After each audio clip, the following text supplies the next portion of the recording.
Today's lesson is on the concept of health. By the end of this lesson, you will be able to do the following. Identify factors that influence health status, describe the 8 dimensions of wellness and a wellness lifestyle, explain the importance of personal decision-making and behavior change in achieving a wellness lifestyle, identify campus resources for supporting a healthy lifestyle, and finally explore issues pertaining to healthcare costs, including health insurance. Our take-home message for today is health is more than just the absence of disease. The choices that you make every day influence your well-being, and everyone can play a role in promoting health equity.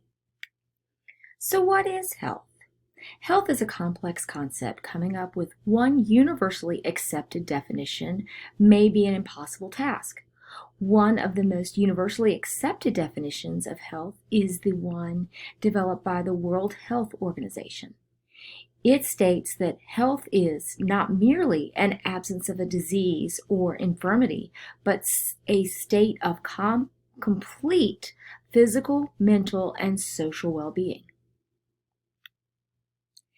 Health is multidimensional. It is made up of 6 to 8 different dimensions depending on what model you use. Here shows you a model of 6, but we will also include in this lesson the other 2. Having a deficiency in one or more dimensions of health will prevent you from reaching what we strive for, which is optimal health.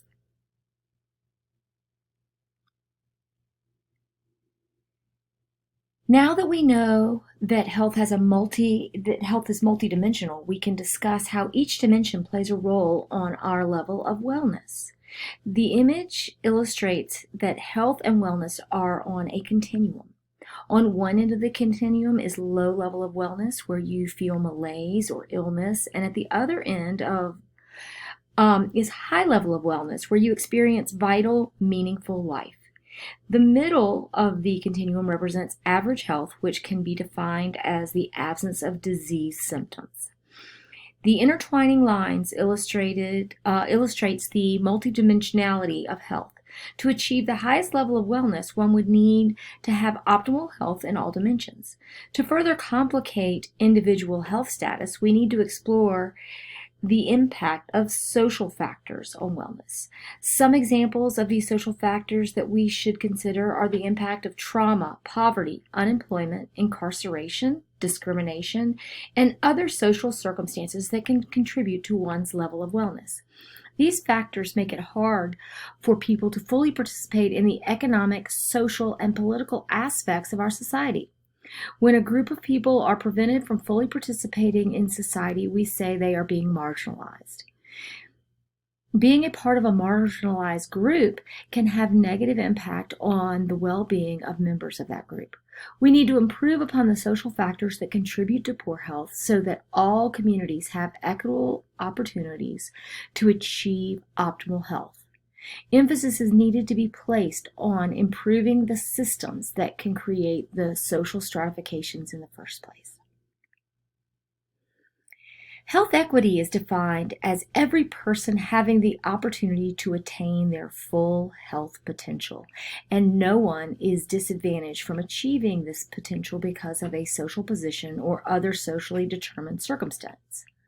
Health equity seems like something we should already have achieved in this country, especially since the Declaration of Independence states that we are all created equal. Unfortunately, the laws in place when the country was founded did not treat everyone equally. Women and men who didn't own land were not able to vote. Black and Native Americans were not able to live freely because they were enslaved or their lands were taken from them. Our nation is still dealing with the effects of many of these laws today. One example comes from a 2014 study comparing healthcare systems across the world's 11 wealthiest nations. The U.S. ranks last on the measure of equity. This means that Americans with below average income are more likely not to see a doctor when sick, or get a recommended test, or seek follow-up treatment, or fill a prescription, or skip medicine doses because of the cost of that medication. In the United States, we also have racial inequities surrounding health.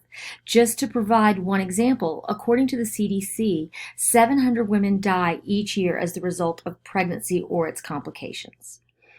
American Indian, Alaskan Natives, and Black women are 2 to 3 times more likely to die from a pregnancy-related cause than white women. Both income inequities and racial inequities play a role in why some of us live longer and thrive in life, while others just strive to survive. Therefore, we need to explore health equity as we look at the different aspects of health. We're going to watch a quick video about a two-sided sign that you have all seen on the backs of business doors and have probably never thought too much of these signs. The second story, Dual Reality, a restaurant saga. This was also from my time back as a medical student in California. And I had been studying with some friends. It was getting late, we'd missed dinner. And so we went into town to get something to eat.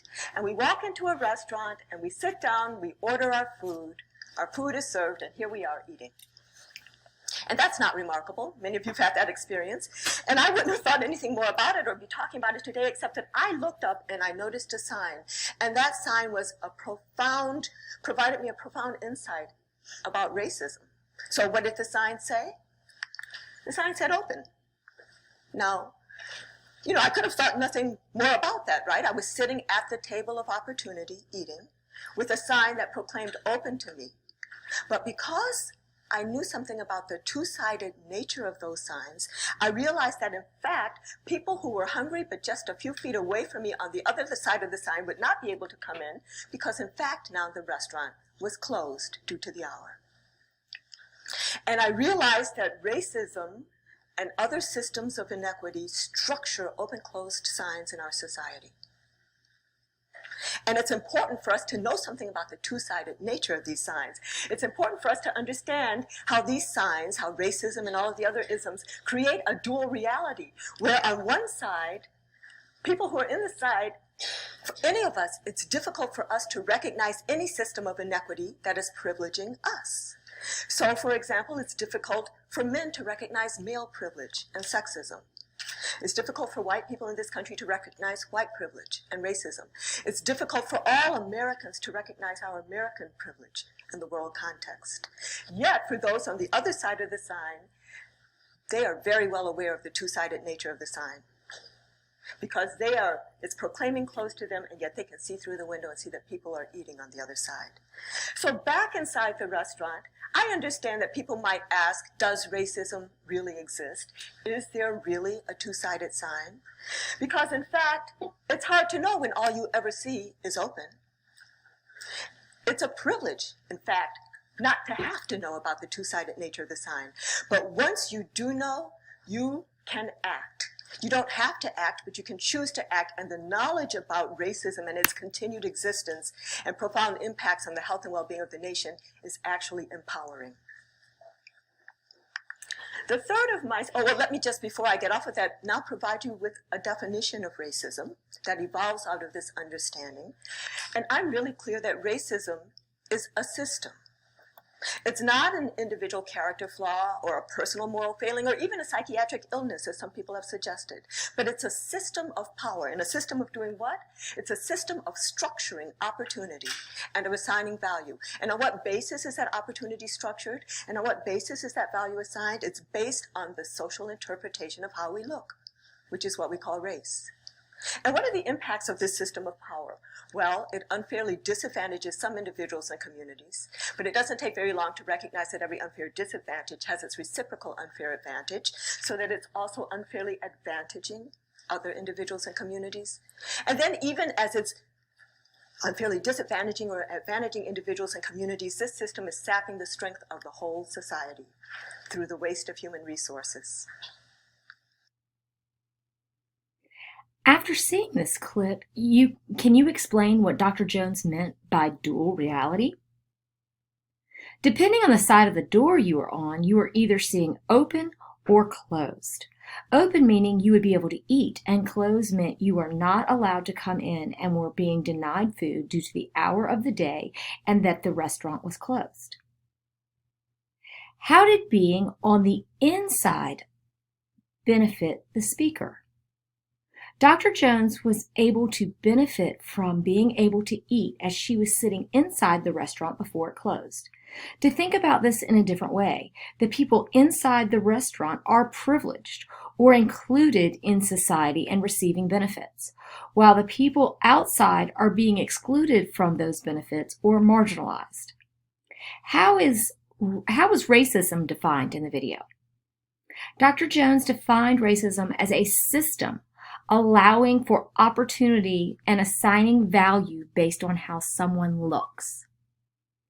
How does the two-sided sign provide an insight to racism? What we need to realize is being privileged or being on the inside of a situation makes it difficult to recognize any inequity as we are benefiting from our vantage point. The people on the outside of the restaurant understand the true nature of the two-sided sign as it is telling them that the restaurant is closed, but they can see people eating through the window. I urge you to go back and review this video again, and we've attached it in the modules so that you have easier access. Having an understanding of the two-sided sign can help us to understand the barriers different people may encounter when they are trying to achieve optimal health for each dimension. Before we can begin a path to achieving equity for all, we need to understand what it really is. Who defines equity as the absence of avoidable or remediable differences among a group of people? Let's look at the images on the slide to get a better understanding. On the far left, we see 3 different individuals receiving the same treatment to watch the game. So what do you notice about the picture on the left? Do all 3 people have the same vantage point to view the game? Hopefully you can see in this picture on the left that the answer is no. Providing a box to all 3 people did not allow the person in the wheelchair to see over the fence. This is a great example of how ineffective providing the same or equal treatment to everyone can be. The middle picture illustrates equitable treatment, which means each person is given an equitable solution according to their unique, diverse needs. As you can see, this is more effective. The tallest person did not need to stand on a box to see the game, and allowing that person a box is a waste of a resource. By allowing the shorter person 2 boxes, they can see the entire game without obstruction. Finally, by incorporating a ramp, the person in the wheelchair is able to see over the fence with an unobstructed view. The picture on the far right illustrates the removal of a systemic barrier, in this case the fence. All people can enjoy and watch the game equally. We will be discussing equity and systemic barriers as we talk about health in this lesson, and we should continue to look at health through this lens throughout future discussions. We need to begin to look at the barriers that are preventing optimal health for all. Structural racism is defined as all the ways that societies have allowed for racial discrimination through housing, education, employment, earning, benefits, credit, media, healthcare, and criminal justice. What we may not realize is that structural racism can be intentional. For example, the Jim Crow laws that were created after the Civil War until 1968 included laws that segregated housing, schools, and hospitals. This also can occur in unintentional ways, like employment discrimination. Research has found that when the exact same resume is submitted, one with a white-sounding name and another with a more ethnic name, most of the time the callbacks go to the resume with the more white-sounding name. The existence of this discrimination when it comes to people of color may be eye-opening to some students, while other students have been aware of this existence their entire life. This awareness by all students can allow us to see how health inequities manifest in the United States. Interventions must occur in many parts of our society to allow everyone to achieve health equity. During this lesson, we will come back to this concept of structural racism and explain how it affects all dimensions of health, creating health inequities.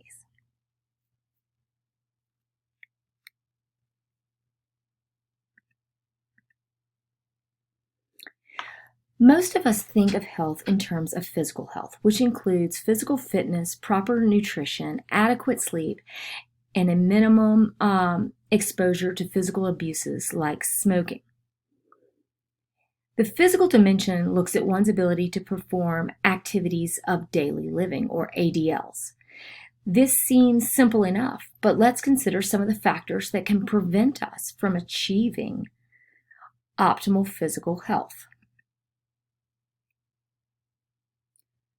What can prevent people from achieving optimal physical health? Where you live can play a large role in your physical health.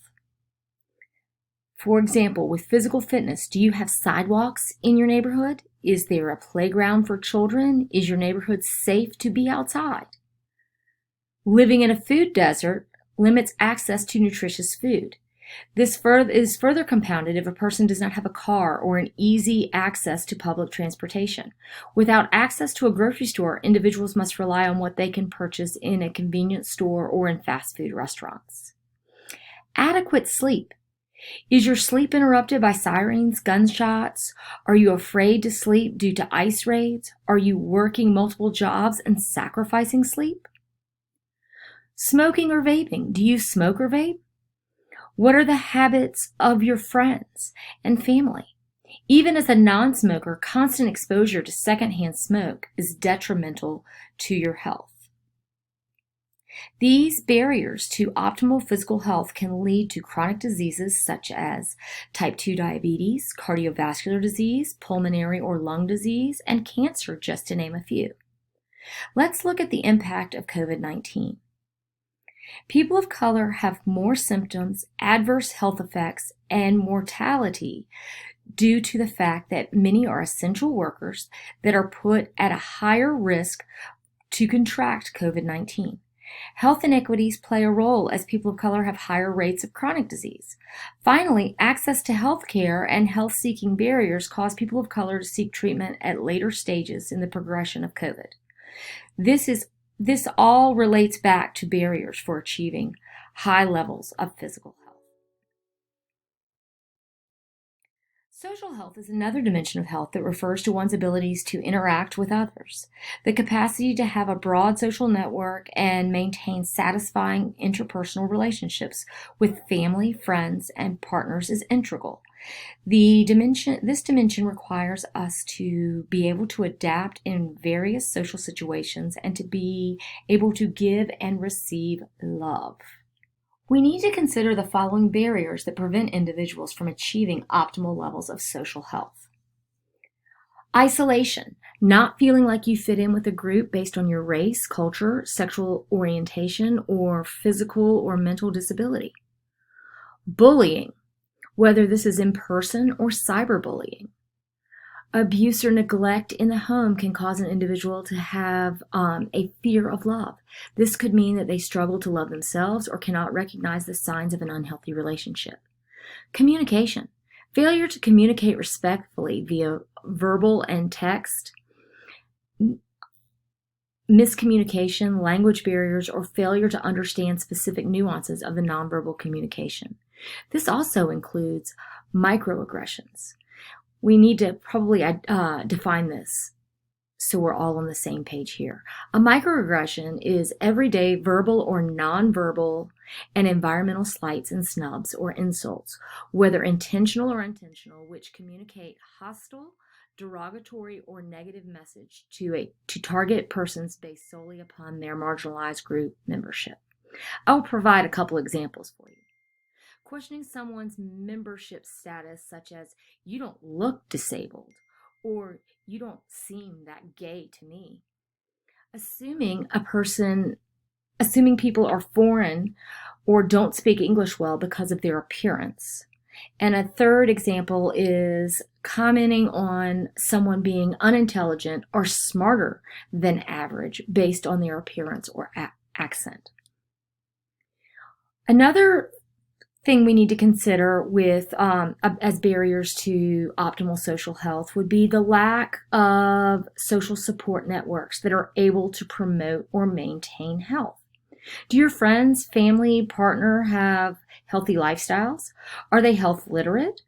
Are their behaviors, values, and norms health focused? Are members of your social support system sharing these resources with you? Marginalized groups have less people within their social networks that have access to these types of resources, resulting in mortality, morbidity, and diminished health-related quality of life.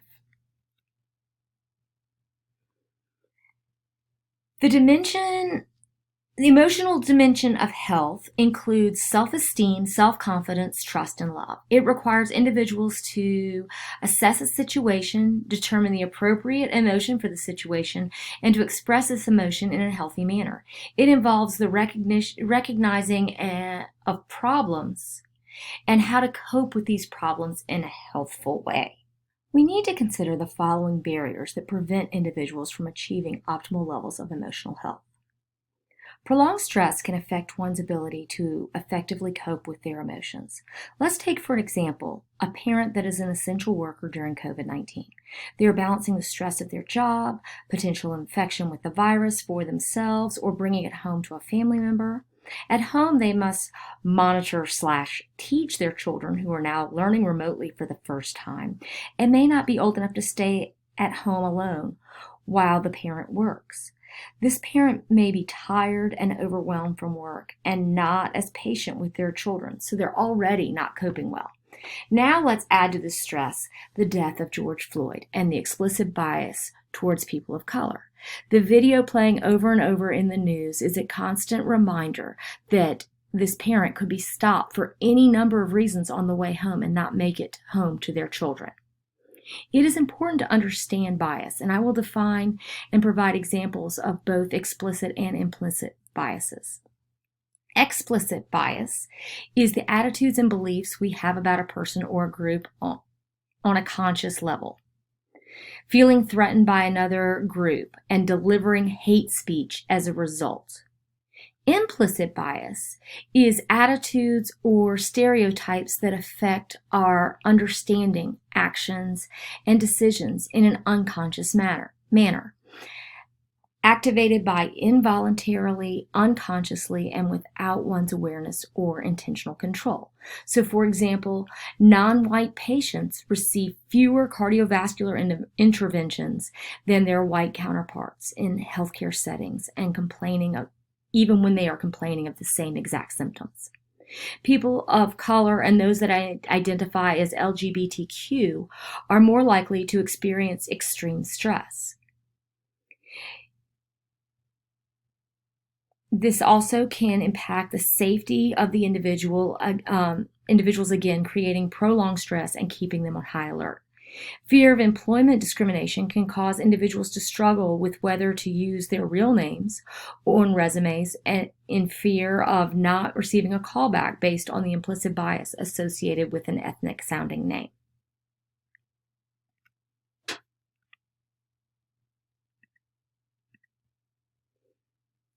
Intellectual health refers to how effectively we think. It involves having a mind open to new ideas and concepts and the ability to seek new experiences and challenges. Intellectual health requires individuals to think clearly, reason objectively, and analyze critically, which includes learning from successes and mistakes. Have you ever considered the barriers to achieving optimal intellectual health? Funding of schools in the neighborhood you live in can affect the quality of the education that you receive due to lack of resources and the ability to recruit good teachers. Health literacy. Can you analyze critically information you receive about health? Is this information presented on the level that all individuals can understand? Having a medical provider that can explain health information on a level that can be understood by all is important. It is also important the medical provider utilize a translator if there is a language barrier. Stereotype threat Research has found that individuals, when reminded about stereotypes associated with their race or sex, people of color or women, being less intelligent, being reminded of this before a test can cause these students to perform poorly on the test. When the same test was conducted without the reminder, these students perform as well as their counterparts that were not stereotyped. Environmental dimension of health refers to how the health of the environment in which you live, work, and play can affect you. It is important to protect yourself from hazards in your own environment and includes an appreciation of the role a person plays in preserving, protecting, and improving environmental conditions. We need to consider the following barriers when it comes to environmental health. How safe is the area where you live, work, and play? Do you have access to sidewalks and bike lanes? Lack of sidewalks and bike lanes put pedestrians' health at risk to collision with cars and trucks. Lack of access to public transportation makes it difficult for people to get to work safely or to allow access to grocery stores and fresh foods, including produce. Access to health care. How far do you have to drive to get to your doctor or to the hospital? In some rural areas, the drive could be 45 minutes to an hour. Rural hospitals are being closed down, further compounding this lack of access to health care. Has your water been tested for lead or other toxic chemicals? Think about Flint, Michigan in 2014. Its water source was changed from the Detroit Water and Sewer Department to the Flint River. Water quality went unaddressed for over a year and resulted in lead poisoning of the children that will now suffer lifelong side effects. More than half of Flint's children are living in poverty. This is not a coincidence. Poor neighborhoods tend to be placed closer to factories with toxic pollutants, noise pollutants, toxic waste sites, which allows chemicals to leach into the groundwater or foods grown in the ground. Violence in neighborhoods prevent individuals from being outside and prevent children from having a safe place to play. The spiritual dimension comprises creating and expressing meaningful purpose in life. Ethics, morals, values, and beliefs play a role in one's spiritual health. This may also include a belief in a supreme being and following religious rules and customs, but religious belief is not required to achieve optimal spiritual health.